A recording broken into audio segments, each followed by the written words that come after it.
Hello guys, in today's video I will be showing you how to manage allowing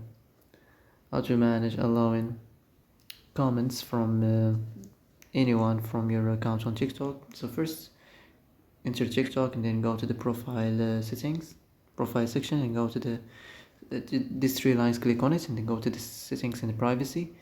And here we have this privacy settings, click on it and go to the comments, and here we have allow comments from. So here you gotta choose from everyone, or from just friends, or from no one.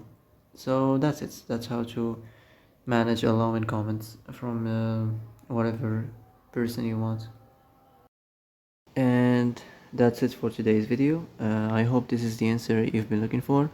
If you like this video, don't forget to like and subscribe, and see you in the next video. Thanks for watching.